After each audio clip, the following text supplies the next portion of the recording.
शुभ प्रभात, आदाब, नमस्कार। आप देख रहे हैं सत्यम न्यूज़ टीवी और मैं हूं आपके साथ नसीर कुरैशी।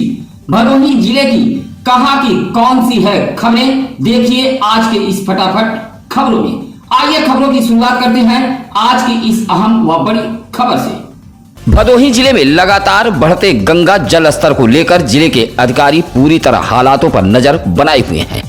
रविवार को रामपुर गंगा घाट के इर्द गिर्द बाढ़ से प्रभावित 75 लोगों को निकालकर राहत शिविर में भेजा गया है। सोमवार को बाढ़ प्रभावित क्षेत्रों का जायजा लेने डीएम आर का खौरी के संग एसडीएम ज्ञानपुर योगेंद्र कुमार साहू, तहसीलदार विजय यादव, सीएमओ डॉक्टर संतोष कुमार चक सहित कई अधिकारियों ने छिछुआ, भुर्रा, इटहरा, रामपुर घाट, कलिक, मवैया, सीतामढ़ी, धनतुलसी आदि बाढ़ प्रभावित इलाकों का निरीक्षण किया है और डीएम ने अधिकारियों को बाढ़ प्रभावित लोगों के बीच इलाज के इंतजाम सहित आवश्यक सुविधाओं को पहुंचाने का निर्देश दिया है। उधर द्वारिकापुर व इटवा में बाढ़ का पानी पूरी तरह बस्ती में घुस चुका है। हालांकि इस दौरान कोई भी क्षति नहीं हुई है। भदोही जिले में रविवार को कहीं झमाझम तो कहीं बूंदाबांदी से मौसम उमस भरा रहा। ज्ञानपुर इलाके में लगभग 1 घंटे तक हुई झमाझम बारिश से दुर्गागंज, त्रिमोहानी सहित नगर पंचायत कार्यालय तक में भीषण जलजमाव हो गया था। कई मकानों में पानी घुस गया था। इसी तरह दुर्गागंज में भी लगभग आधे घंटे तक झमाझम बारिश हुई है। वहीं चौरी बाजार जहां सूखा रहा और कुछ हिस्सों में बारिश होने के भी समाचार मिले हैं। इसी तरह भदोही, औराई, कोयरौना, महाराजगंज, ऊंच, सराय कंसराय मोड़ में बूंदाबांदी होने के समाचार प्राप्त हुए हैं। गोपीगंज में तो धूप खिली रही। चौरी थाना इलाके के नीदुर के रायपुर गांव में एक दिव्यांग व विधवा महिला के मकान का ताला तोड़कर चोरों ने विधवा महिला की मेहनत की कमाई पर हाथ साफ कर दिया है। महिला का रो रो कर बुरा हाल है।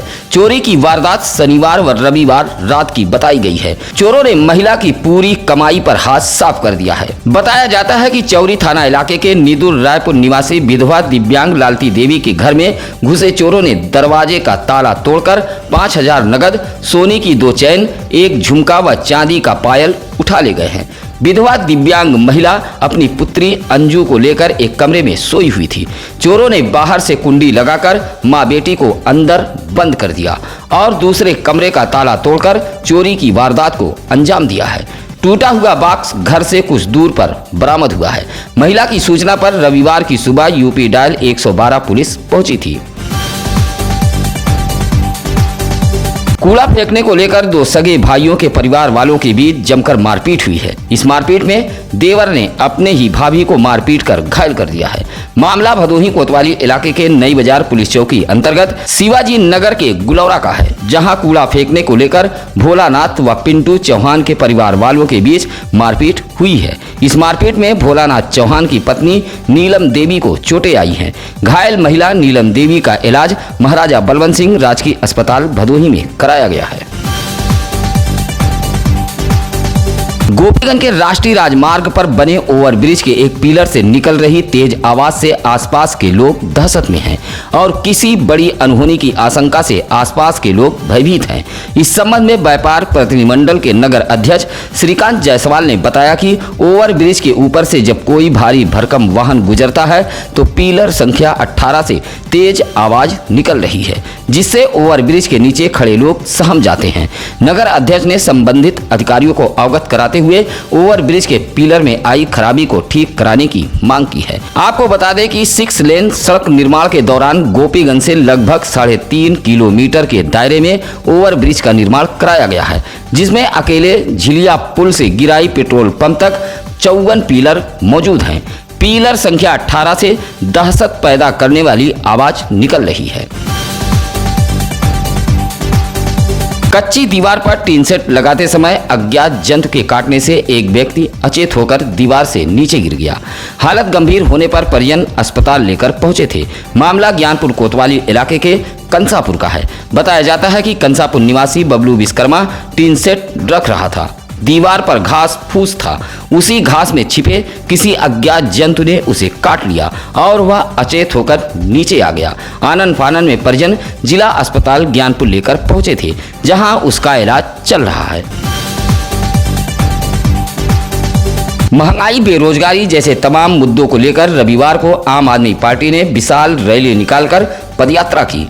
यह पदयात्रा आम आदमी पार्टी के पदयात्रा प्रभारी नीरज पांडे ने की है। पदयात्रा में एडवोकेट कृष्ण अवतार राही, अशोक यादव, प्रदीप मौर्य, कविता राय, इजहार अंसारी सहित तमाम कार्यकर्ता हाथों में झंडा बैनर लिए हुए चल रहे थे।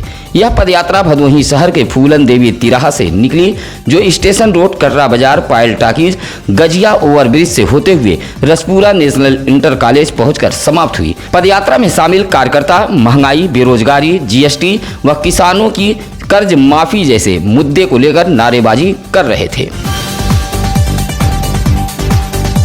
दलित के आवास निर्माण में गांव का ही एक व्यक्ति रोड़ा बन गया है। निर्माण रोककर दलित की जमीन हड़पने के फिराक में है। इस संबंध में कोयराना थाना इलाके के इनार गांव के गोसाईपुर निवासी सुभाष चंद्र गौतम ने बताया कि उनकी पत्नी गुंजा देवी के नाम मुख्यमंत्री आवास योजना के तहत पैसा पास हुआ है। उसी पैसे से आवास का निर्माण करा रहा था, लेकिन गांव का ही एक व्यक्ति जमीन को हड़पने की नीयत से आवास निर्माण को रोक रहा है। सुभाष चंद्र गौतम ने बताया कि इसकी शिकायत यूपी डायल 112 व कोयराना पुलिस से की गई है। मौके पर पुलिस पहुंची थी। नगर पालिका परिषद गोपीगंज के नलकूप नंबर 3 में आई खराबी के चलते आधा दर्जन मोहल्लों में पेयजल आपूर्ति ठप हो गई है। मोहल्ले वासियों के सामने पेयजल की समस्या गहरा गई है। नलकूप में आई खराबी का कारण हाई टेंशन विद्युत तार में हुए शॉर्ट सर्किट के कारण बताया गया है। बताया जाता है कि गोपीगंज नगर के अंजही मोहल्ले में शनिवार की रात अचानक हाई टेंशन विद्युत तार टूटकर गिर गया, जहां नलकूप पंप सहित कई लोगों के इलेक्ट्रॉनिक उपकरण जल गए।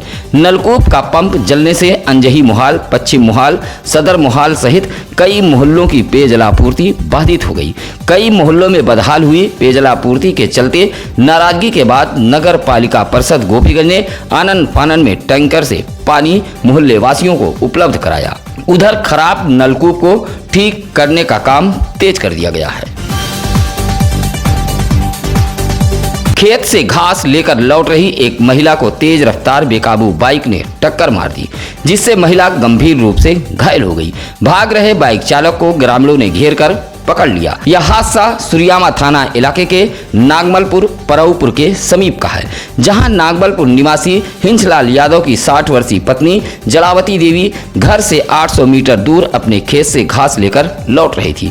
इस संबंध में घायल महिला जलावती देवी के पुत्र शिव कुमार यादव ने बताया कि जैसे ही उनकी मां ज्ञानपुर दुर्गागंज रोड के नागमलपुर परौपुर के पास पहुंची, तभी एक तेज रफ्तार बाइक ने सामने से टक्कर मार दी। टक्कर मारकर भाग रहे बाइक सवार को आसपास के ग्रामीणों ने दबोच लिया और घायल महिला को लेकर जिला अस्पताल ज्ञानपुर पहुंचे थे। सूचना पर पुलिस भी पहुंच गई थी। चेकिंग के दौरान भदोही कोतवाली पुलिस ने 5 किलो 200 ग्राम गांजा के संग एक युवक को गिरफ्तार करने का दावा किया है। भदोही कोतवाली पुलिस के मुताबिक चेकिंग के दौरान भदोही शहर के मर्याद पट्टी जीएफडी रोड से मामदेवपुर कॉलोनी निवासी सिकंदर खान के पुत्र साहिल खान को 5 किलो 200 ग्राम गांजा के साथ गिरफ्तार किया गया है। एनडीपीएस एक्ट के तहत गिरफ्तार युवक को पुलिस ने जेल भेज दिया है। 30 अगस्त दिन मंगलवार को हरितालिका तीज मनाया जाएगा। इसको लेकर बाजारों में रौनक बढ़ गई है। व्रत को लेकर सुहागिन महिलाओं ने अभी से ही नए वस्त्रों, आभूषण, पूजा सामग्री की खरीदारी शुरू कर दी है। बहू बेटियों के घर भी तीज की सामग्री भेजने की तैयारी की जाने लगी है। हरितालिका तीज को लेकर भदोही, गोपीगंज, ज्ञानपुर के बाजारों में काफी रौनक बढ़ गई है। खरीदारी के लिए महिलाओं की भीड़ बाजारों में पहुंच रही है। यह व्रत पति की लंबी उम्र की कामना के साथ महिलाएं रखती हैं। मान्यता है कि हरितालिका व्रत रखने वाली महिलाओं के सुहाग की रक्षा खुद भगवान शिव व माता पार्वती करती हैं। उपवास रखकर सुहागिन महिलाएं 16 श्रृंगार कर भगवान शिव और माता पार्वती की विधिवत पूजा अर्चना करती हैं और उन्हें 16 श्रृंगार की चीजों के साथ अन्य वस्तुएं अर्पित करती हैं।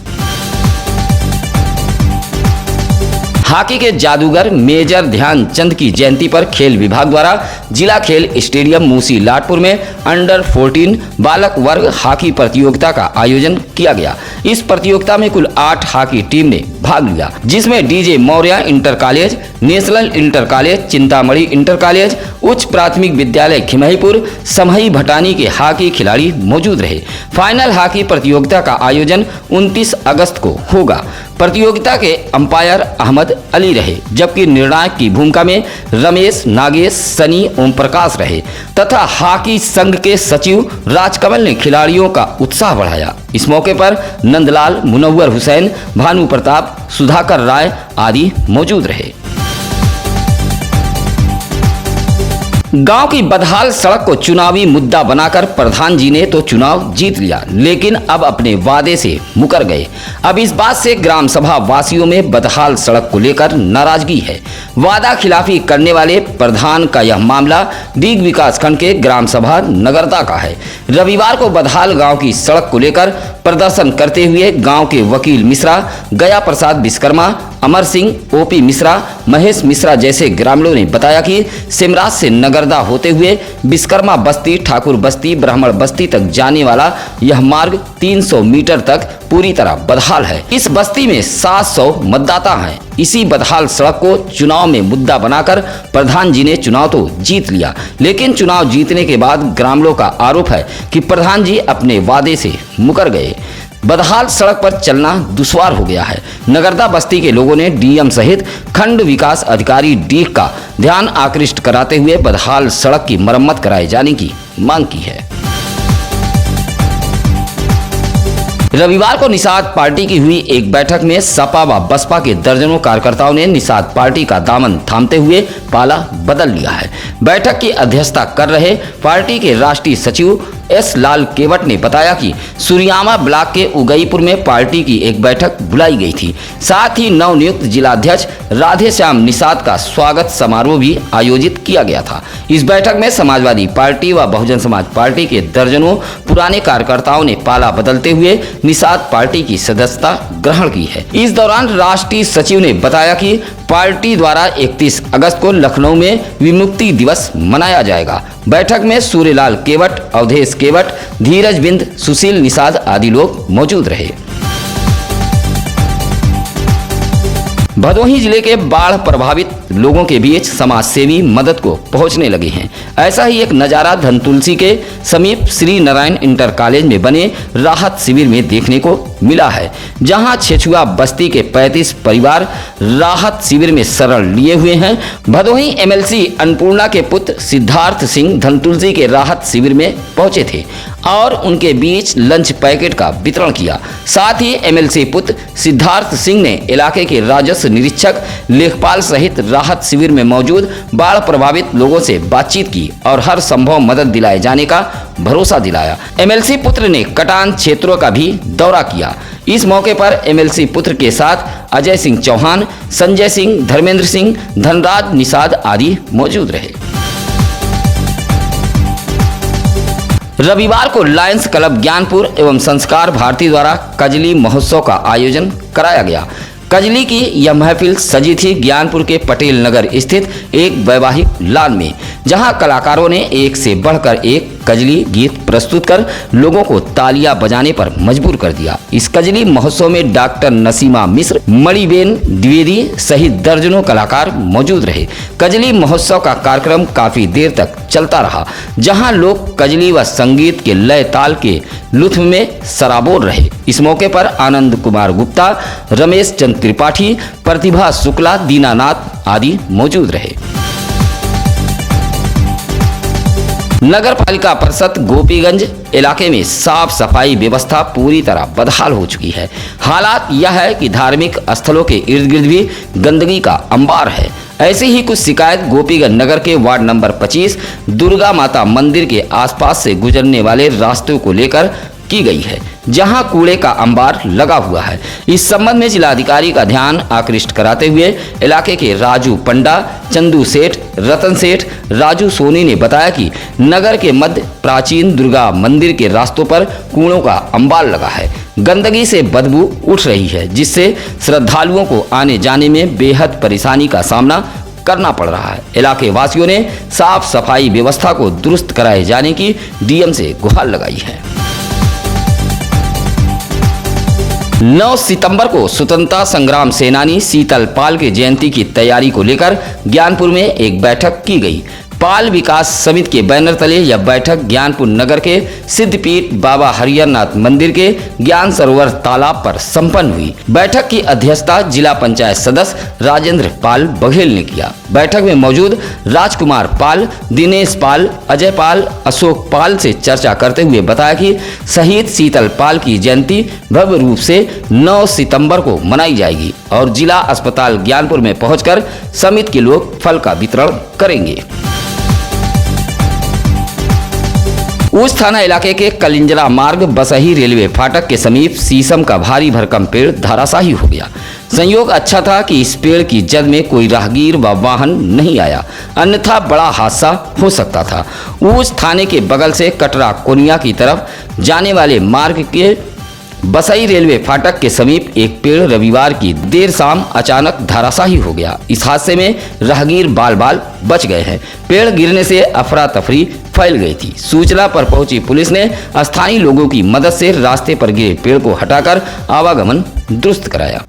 आपके क्षेत्र में अगर कोई है खबर तो आप फोन उठाइए और हमारी टीम को सूचना दीजिए। इसके लिए लगातार हम चैनल पर नंबर फ्लैश कर रहे हैं। साथ ही सत्यम न्यूज की खबरों को ज्यादा से ज्यादा लोगों में शेयर करें, खबरों को लाइक जरूर करें और कमेंट कर अपनी राय दें। फिलहाल इसी के साथ अब नसीर कुरैशी को दीजिए इजाजत। नमस्कार, आदाब। ताज़ा खबरों के लिए सत्यम न्यूज को सब्सक्राइब करें।